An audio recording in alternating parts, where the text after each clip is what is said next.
Boa noite, queridos amigos, é uma alegria estar aqui, com vocês na noite de hoje. Boa noite, Jomar. Boa noite. Grande alegria estar fazendo parte mais uma vez desse estudo, e nós vamos lembrar a vocês que a participação no estudo de perguntas e respostas é muito importante, né? Vocês trazerem as perguntas.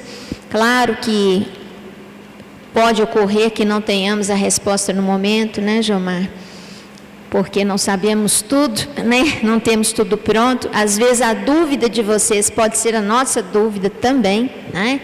Pode ser um questionamento nosso e ainda não tenhamos resposta. Mas aquilo que nós pudermos esclarecer, dentro daquilo que nós já conseguimos entender, nós estamos aqui à disposição para poder auxiliar no esclarecimento, né? Eu posso começar com a primeira pergunta aqui, Jomar? Pode? Bom, quem quiser participar, nós temos os nossos colaboradores no cantinho, que tem papel, caneta na mão, tá?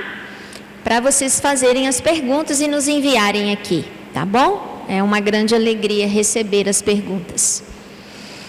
Boa noite. É possível uma criança nascer com depressão? Se sim, por quê? Bom, o que a gente pode ajudar? É possível uma criança ser deprimida? Sim, é possível, sim, tá? Existem fatores biológicos, existem fatores espirituais e existem fatores psíquicos, tá? Fatores biológicos. Nós sabemos que a depressão, doença, tem uma relação muito grande com um distúrbio de neurotransmissores. Do ponto de vista biológico, existe um desequilíbrio de neurotransmissores cerebrais, né? A ausência de serotonina, a baixa produção de serotonina. Então, a gente sabe hoje que existe um fator biológico que explica o mecanismo da tristeza. Mas, né, muitas vezes esse mecanismo biológico está obedecendo a um fator da intimidade daquela alma. Que fator da intimidade? Principalmente há dois fatores.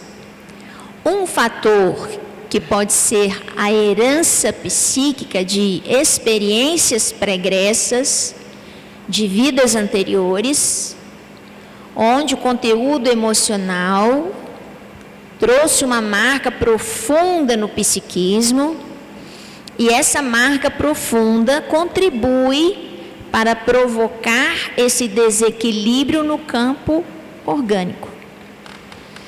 Ou mesmo quando essa criatura ela tem ligações, psíquicas muito intensas com outras criaturas com os quais compartilhou experiências e que podem, inclusive, desde o início da sua reencarnação, estar procurando de alguma forma trazer a esta alma reencarnante perturbação e desequilíbrio.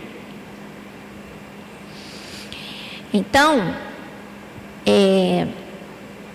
nós temos aí a depressão na infância, muitas vezes expressa organicamente, que precisa ser tratada. E a gente percebe na criança os sinais da depressão, com algumas variações em relação aos adultos, né? Um pouco diferente.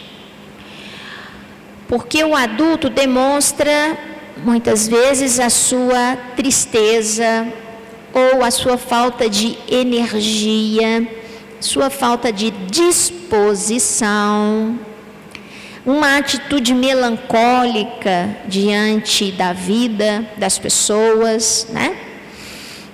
A criança, como ela está em desenvolvimento, ela não vai expressar isso da mesma forma, mas ela vai expressar como uma criança que está com seu atraso no desenvolvimento, dificuldade de formação de vínculos sociais, isolamento social, né?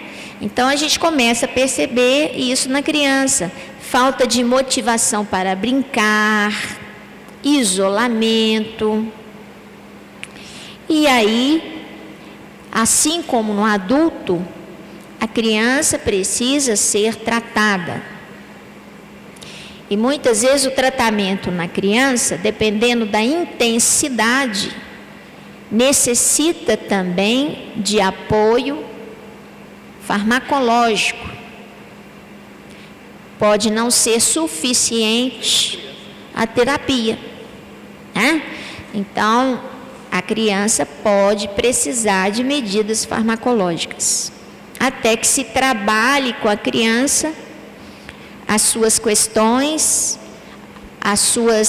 vamos dizer assim, a construção das suas ideias a respeito das pessoas, do mundo, de situações, para que ela, mudando o seu olhar, ela consiga vencer a sua tendência melancólica, né?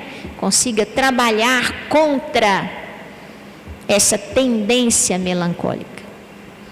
Não sei se eu consegui responder, né? Se quiser acrescentar alguma coisa, Gilmar. Eu não. Quem sou eu?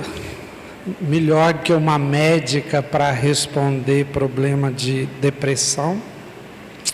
Gente, boa noite. Tudo bem com vocês? Apesar do calor, hoje deu uma chuvinha, né? Refrescou um pouco. Ontem estava muito mais quente. É uma alegria novamente estar nessa casa. Essa casa que é uma casa de esclarecimento e consolo.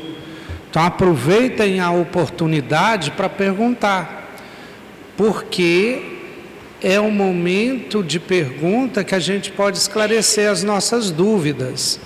E a gente prioriza as perguntas de agora. Inclusive, eu vou passar essa para uma médica que eu acho que vai ser muito melhor. Ó. Eu vou responder uma de hoje e uma de semana passada, que as duas têm tudo a ver. A de hoje é o seguinte: boa noite. O irmão do meu amigo morreu. Como faço para ajudá-lo? Meu amigo tem 8 anos. Aí a dúvida é o seguinte: é ajudar o seu amigo que está vivo ou ajudar a pessoa que morreu? Nós podemos ajudar os dois, eu vou responder. E a outra que estava aqui, que é muito parecida com essa, é o seguinte: minha irmã perdeu o filho há 6 meses e ela fica questionando por que foi com ela. O que eu posso fazer para ajudá-la no Espiritismo? Então as duas estão tratando da morte e como é que a gente pode ajudar. Primeiro é o seguinte, gente: a morte não é fácil para ninguém. Tem 1 mês que eu perdi meu pai.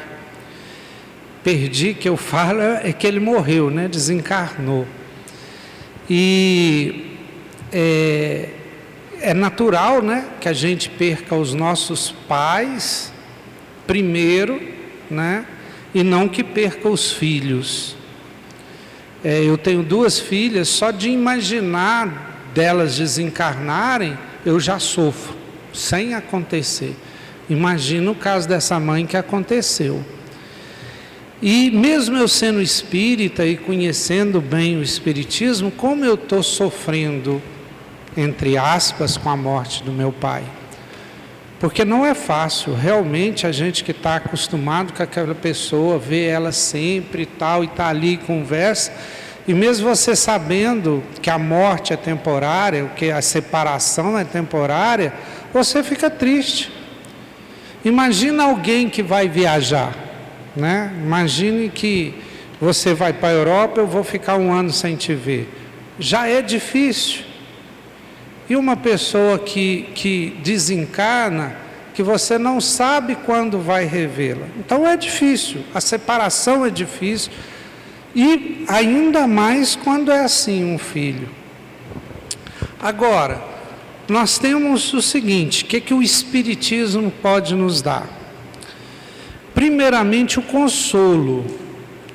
O consolo, ele vem pela fé e vem pelo conhecimento. Pela fé, muitas religiões podem dar esse consolo, que é você realmente acreditar de coração, acreditar firmemente que a morte não existe e que existe alguma coisa depois da morte e que a gente vai reencontrar em algum lugar. Todas as religiões espiritualistas e as cristãs, porque Jesus falou isso, vão permitir que você tenha essa fé. E essa fé nos conforta, nos consola. Mas o Espiritismo, ele te dá alguma coisa além da fé, que é o conhecimento. O conhecimento a gente tem que se esforçar para adquiri-lo, ele não vem de graça. Eu tenho que, por exemplo, ler o Livro dos Espíritos, eu tenho que ler talvez o Evangelho segundo o Espiritismo, que é a explicação de Jesus que os espíritos superiores dão das falas de Jesus. E tenho que ler, por exemplo, se eu quiser conhecer mesmo, algumas obras da ciência desde o século XIX que vem demonstrando a existência dos espíritos. Provas, evidências que eles continuam existindo. Então, quando a gente adquire esse conhecimento, além da fé, você vai ter uma certeza mais vigorosa.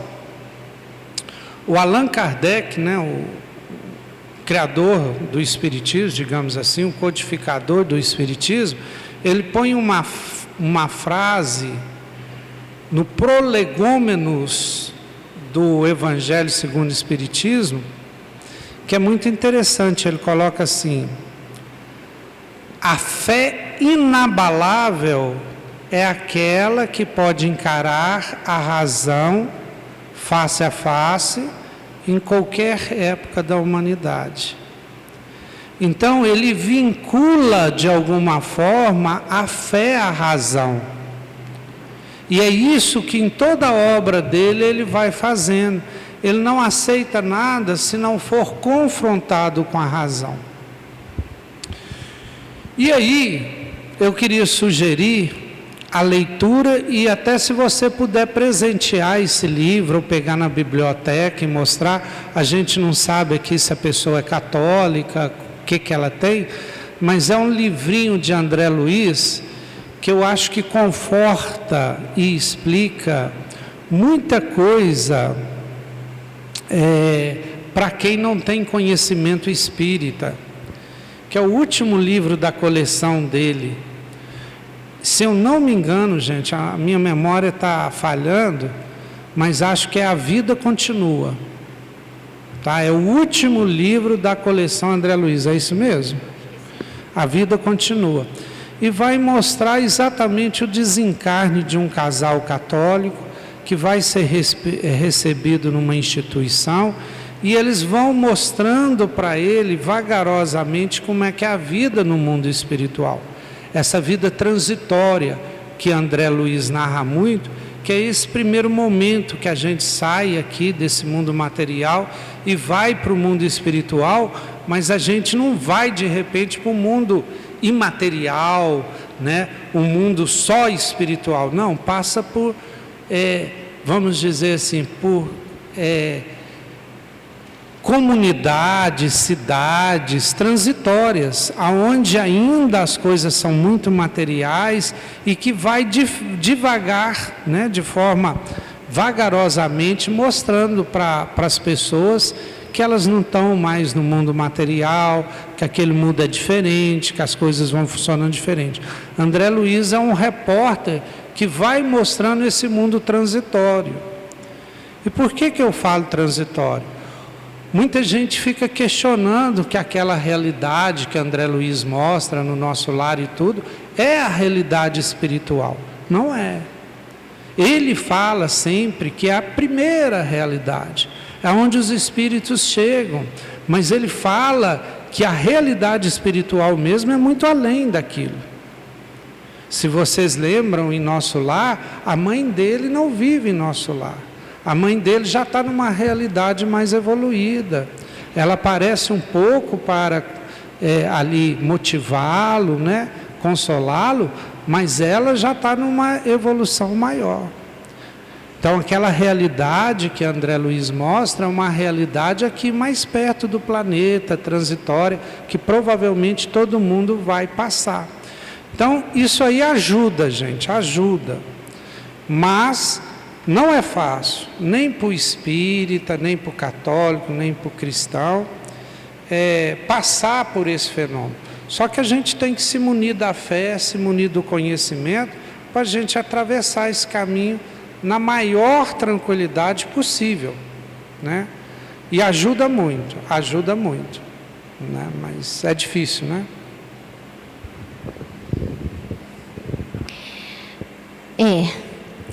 Eu acho que o conhecimento, ele dá muita força e coragem para atravessar esse momento da ausência, né? Porque não tem como não passar pela ausência. Nós temos afeto e nós amamos, né? E a separação vai criar uma demanda dentro de nós, né? E a gente tem que aprender a lidar com essa demanda. E o aprender a lidar é que entra o conhecimento para saber lidar com essa demanda. E várias obras de André Luiz e até mesmo da Patrícia, né? Patrícia Marinzec, Violetas na Janela, né? São obras muito interessantes para quem é jovem, né? Para quem ainda é jovem e quer saber como que isso sucede após a morte, né? Com espíritos que desencarnam jovens, né? A Patrícia, ela traz a experiência dela e ela desencarnou 20 e poucos anos, se não me engano, né? 24 anos, e ela fala sobre como foi essa passagem dela, a experiência de chegada no mundo espiritual, e são livros assim fáceis de ler e que traz o consolo no coração da gente, né? Então, fica aí a sugestão. Uma outra pergunta que eu julgo muito importante: boa noite, qual o momento de ligação entre mãe e filho na gestação? Quando o feto sente essa conexão com a mãe, acontece antes da gestação, durante ou só quando nasce? Bom, os espíritos, no livro dos espíritos, está muito claro a resposta do Espírito da Verdade. O momento de união do espírito com o corpo material é no momento da concepção, quando o espermatozoide penetra o óvulo. Há uma ligação, naquele momento, com o espírito que vai habitar aquele corpo, tá? Agora, e o espírito que vai habitar esse corpo, ele estava onde até esse momento? Que é a grande pergunta, né, que se faz. Aí a gente teria que ver a reencarnação de Segismundo, né? Missionários da Luz? Isso, né? Eu às vezes me confundo com as obras. Então, a reencarnação de Segismundo tem lá um capítulo. e que descreve detalhadamente a reencarnação de uma alma, mostrando para a gente uma das inúmeras experiências de reencarnação que existem, das variedades que existem, de acordo com a necessidade, com as circunstâncias, com o projeto reencarnatório, com a expiação a que aquele espírito vai estar sujeito, se é compulsória ou não. São tantas variedades, né, Jomar? Que não dá para a gente falar que acontece de uma maneira só, mas tem uma coisa que é de uma maneira só, que é o momento da ligação da alma no corpo. E esse momento é da união dos gametas. Tá? É nesse momento. Aí se alguém falar, né?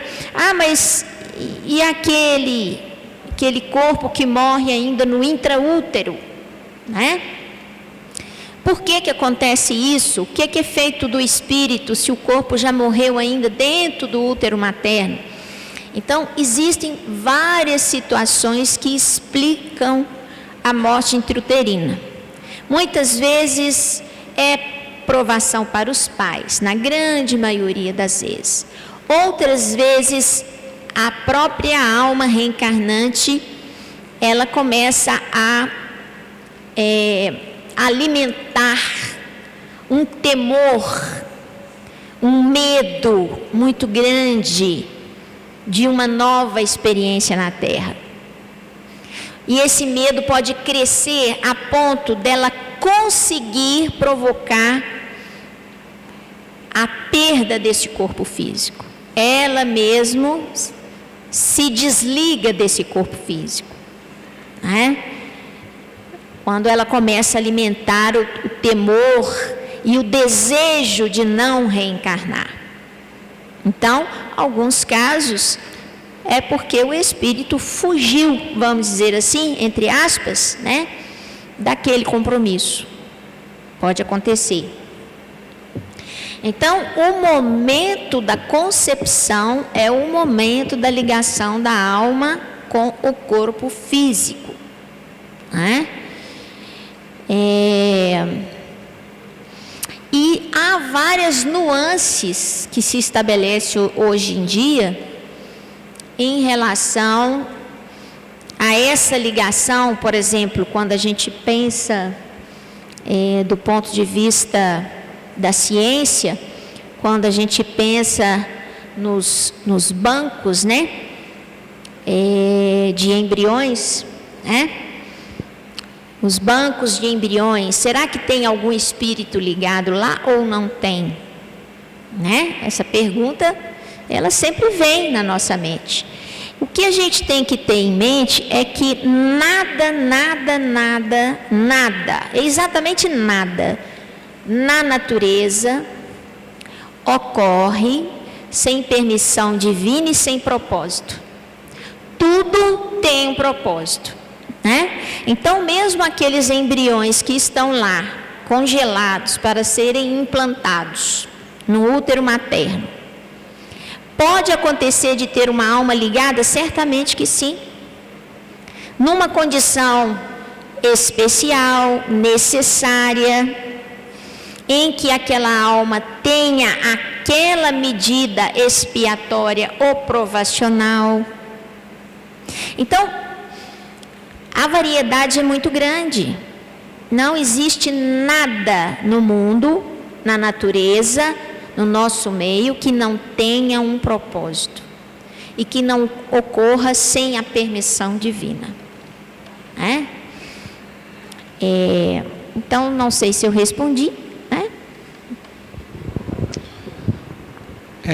Só um complemento, é que o seguinte, a ligação que está falando aí é uma ligação, assim, entre aspas, mais física, mas a ligação do filho com a mãe e com o pai é uma ligação que já existe antes desta vida.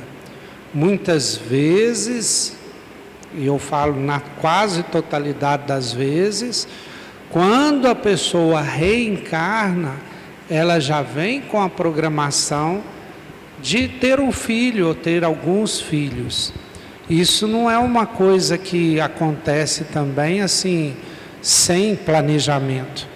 Igual hoje a gente tenta planejar, né, os filhos e tal e tudo, isso é muito maior no mundo espiritual. E assim, nossos filhos não são desconhecidos para nós. Eles já participam da nossa família espiritual. E quando fazemos um planejamento para nascer, já está incluso ali o planejamento de sermos pais e mães. Então essa ligação já vem anterior. E essa ligação física, ela vai cada vez se tornando maior, mais forte, né? E só termina no momento do nascimento. E mesmo assim, no nascimento, os laços ainda não estão firmes.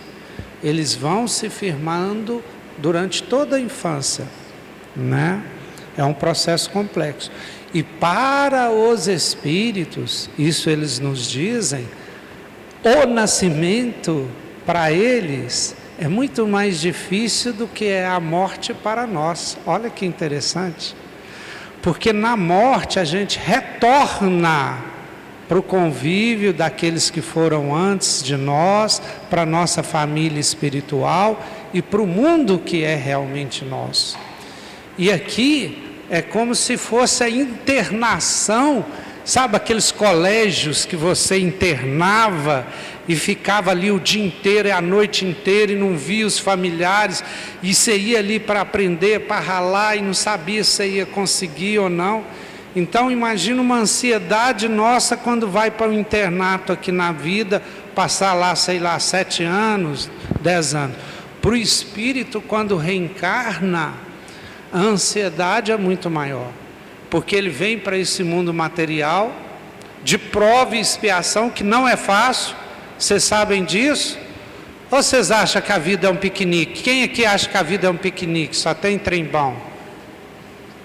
Se tiver alguém aí, me conta a receita, me fala, porque a vida é difícil. E o Espírito sabe que vai ser provado em todas as coisas. E principalmente naquilo que ele mais falhou. Então ele vem aqui para ser provado.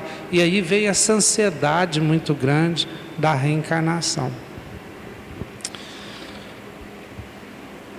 Vou ousar aqui responder essa pergunta. Que Deus me ajude. Nem sei por que a pessoa fez uma pergunta dessa. Olha só. O amor machuca? O que vocês acham? O amor machuca ou não? Difícil responder essa questão, né? O amor machuca.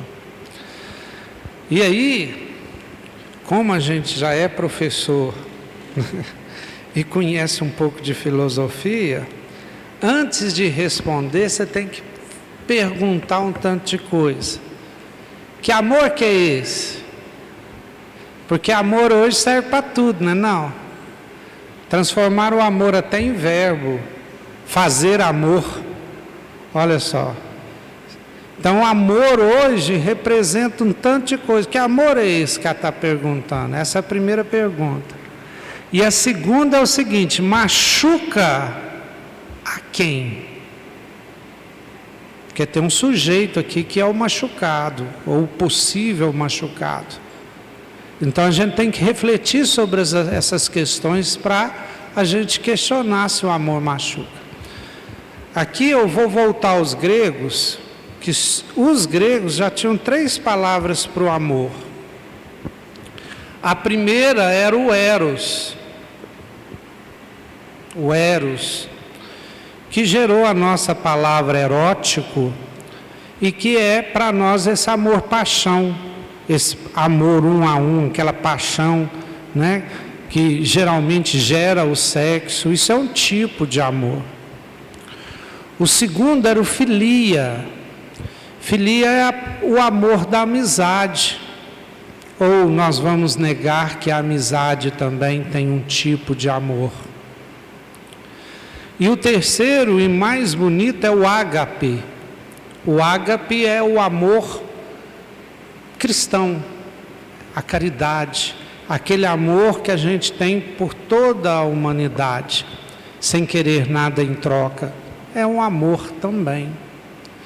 E hoje a gente pode colocar muitos outros, o amor que a gente tem por os nossos filhos, o amor que a gente tem por nossos pais, são todos tipos de amor diferentes um do outro.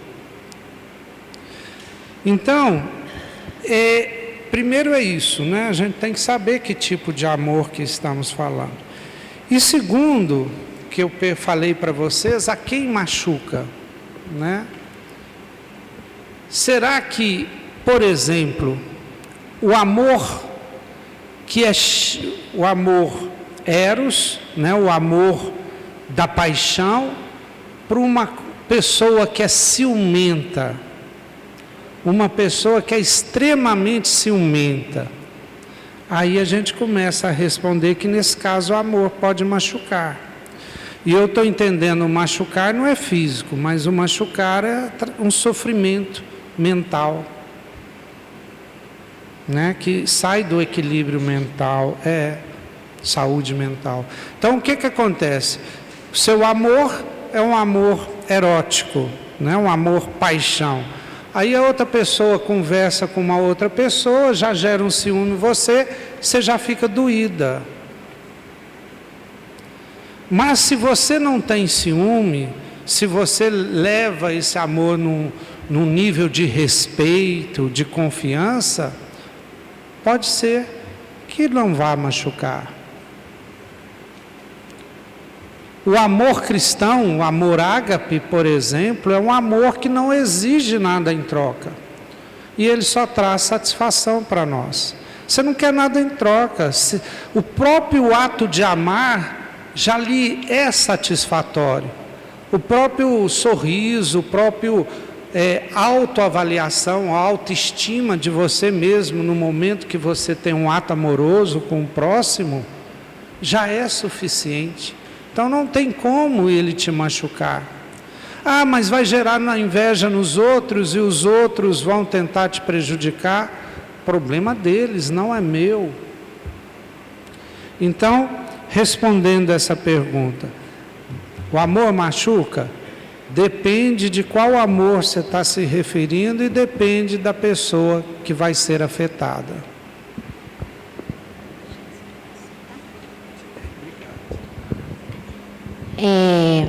Então chegou uma pergunta aqui, eu vou aproveitar que ela está direcionada para mim, né?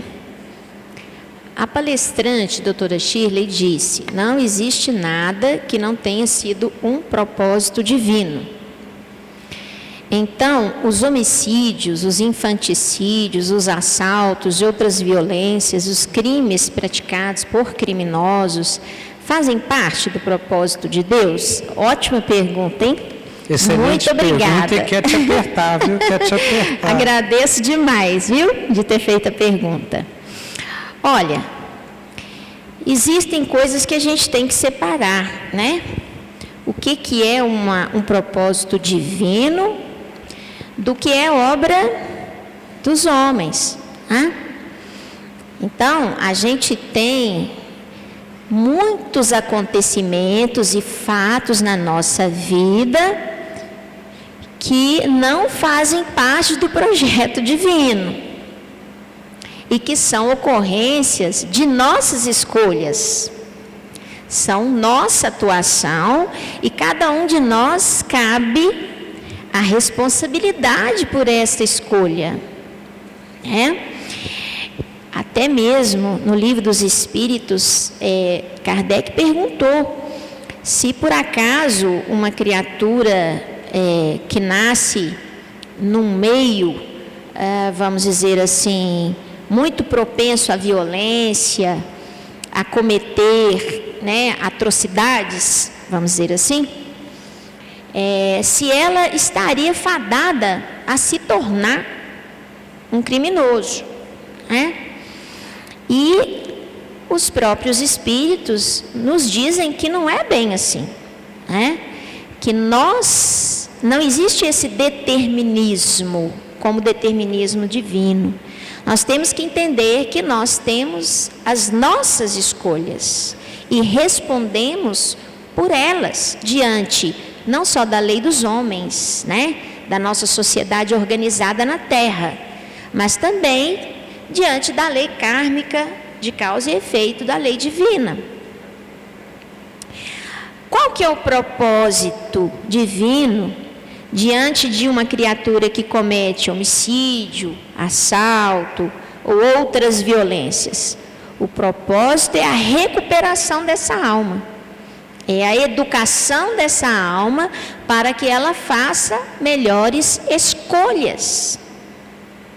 Quando nós temos fatos, acontecimentos que fogem da nossa escolha, quando eles independem da nossa ação e da nossa interferência, nós podemos dizer que ali, possivelmente, há um propósito divino, né? Mas aquilo que depende, que ocorre e que é um fato que deriva da nossa ação e das nossas escolhas, isso não são propósitos divinos, são propósitos humanos, né? Em que a gente tem que se educar e educar as almas, né, para que elas façam boas escolhas e nós também possamos fazer boas escolhas. Nós, inclusive, vamos tocar nessa questão quando falarmos de Jesus diante dos homens, que foi dada a nossa tarefa hoje. Um dos propósitos de Jesus na Terra era exatamente transformar a nossa educação, a educação das almas. E então sair daquela correção, olho por olho, dente por dente, punitiva, muitas vezes vingativa, para nós irmos para o consolo, o acolhimento, o abraço divino. Mas como que é esse abraço divino? É a conscientização da criatura do erro cometido e oferecendo a oportunidade da correção desse erro. E como é que é a correção desse erro? É só por sofrimento? Sofrimentos na Terra, que a gente chama de expiações e provações, eles podem ser mecanismos de correção da alma, de educação da alma. Mas não só eles existem. O amor, muitas vezes, o exemplo do amor em ação é capaz de tocar muito mais uma alma do que uma punição. Então, isso é extremamente variável, né? Por exemplo, eu vou dar um exemplo muito simples para vocês. Uma criatura que tenha vindo à Terra e tenha sido cometido vários abortamentos. E esses abortamentos sendo opção da criatura, né? Não quero, né? Muito bem, não foram abortamentos naturais, foram provocados. Se a gente for pensar e raciocinar a nível de punição, uma das coisas, um dos mecanismos punitivos seria essa criatura voltar à Terra tendo desejo intenso de ter filhos e não conseguir tê-los, né? Isso seria uma forma de punição. Mas o que a vida pode oferecer à criatura? Pode oferecer à criatura a oportunidade de ser uma mãe, né, adotiva dentro de um orfanato e receber ali todos aqueles espíritos a quem ela expulsou do seu útero, né? Então, a vida, ela oferece inúmeras oportunidades de correção para os nossos crimes, que não necessariamente são apenas através de provações duras ou de expiações. Não é só esse o mecanismo. O amor funciona muito também. E eu queria aproveitar para contar para vocês uma história pequena sobre essa questão da ligação da alma no corpo. Eu fui madrinha de casamento de um casal que tinha o desejo intenso de ter filhos. Aí eu vou explicar o propósito divino aqui, para dar um exemplo. Eles queriam muito ter filhos. Os dois eram muito bem-sucedidos, já tinham uma vida confortável para oferecer aos filhos e tinham um desejo imenso de ter filhos. E tentaram por 10 anos. Nada de filho. Aí resolveram fazer a inseminação artificial. Fizeram por 3 vezes. Nada de filho. Aí chegaram à conclusão que iam adotar. Adotaram uma criança. Eu fui chamada para dar o primeiro banho na criança. Vem cá me ajudar, porque apareceu aqui o bebezinho e eu não sei nem pegar. De uma hora para outra apareceu uma menina linda. Bem diferente deles. Vamos dizer assim, do ponto de vista fenotípico, bem diferente. E aí, teve essa menina linda. Quando essa menina estava com 1 ano de vida, veio o segundo filho uterino. Quando esse segundo estava com 2, veio o terceiro. E depois veio o quarto. Eu pergunto para vocês, havia ou não propósito divino? Essa menina que foi adotada, ela não tinha que vir primeiro nessa família, antes de vir os outros, naturalmente? É isso que eu chamo de propósito divino, que não está ao alcance de nós determinarmos que aquilo aconteça, né? Obrigada, gente. Pior que ele levanta essa plaquinha de 5 minutos, a gente fica até triste, né? Essa questão é profundíssima. A gente podia falar aqui 1 hora, 2 horas e não conseguiria falar sobre isso. Mas eu vou contar 2 historinhas para vocês. A primeira é a seguinte: Deus poderia nos criar perfeitos, ou não? Como a história dos anjos, que ele criou seres perfeitos. Só que a escolha divina não foi essa. Kardec até pergunta: por que Deus não nos criou perfeitos? A resposta é: para que tivesseis o mérito das suas ações. E o mérito só vem com a liberdade, com o esforço. Por isso que Deus permite, inclusive, que a gente erre, que a gente cometa suicídio, que a gente faça coisas ruins. É com a permissão divina, porque se Ele não quisesse, Ele não deixava a gente fazer isso. Mas para entender isso, a gente tem que entender liberdade e evolução. Liberdade e evolução. E aí eu vou contar um caso que eu vi na internet que mostra bem isso. É um discípulo que meditando inclusive sobre os animais, que um tem que comer o outro, que é o ciclo da vida e tal, ele escuta um barulho de um leão e foge para cima de uma árvore, né? E ele vê uma raposa sem os 2 braços. E aí ele fala: não, o leão vai comer a raposa, porque isso é a lei da vida. E aí o leão traz na boca uma carne e entrega para a raposa. E ele fala: que isso? E a raposa come. E ele fica observando que toda vez, toda noite o leão vai lá. E ele fica meditando e fala assim: isso é uma mensagem divina. É uma mensagem divina para mim.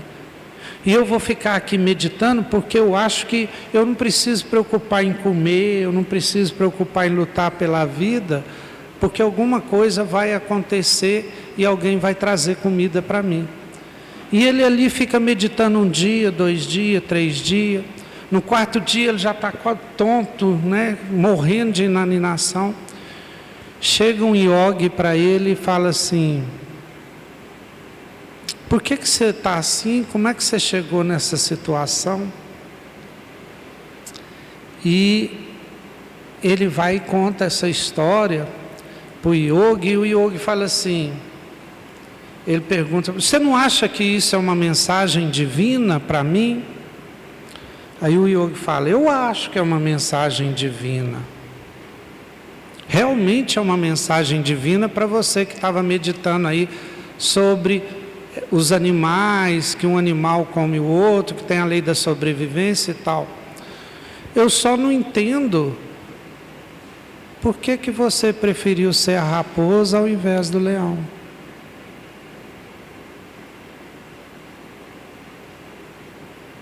Essa é a decisão da nossa vida.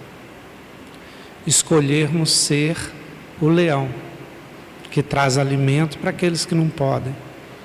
Isso é a caridade, isso é o amor ágape. Tem uma questão aqui que tem a ver com isso também, que é liberdade, provação, expiação, mas infelizmente o tempo não vai dar, né? Fica para a próxima. Quem perguntou, vem semana que vem que o próximo responde. Muito obrigado a todos. Obrigada a todos, viu, gente? Uma boa noite a todos.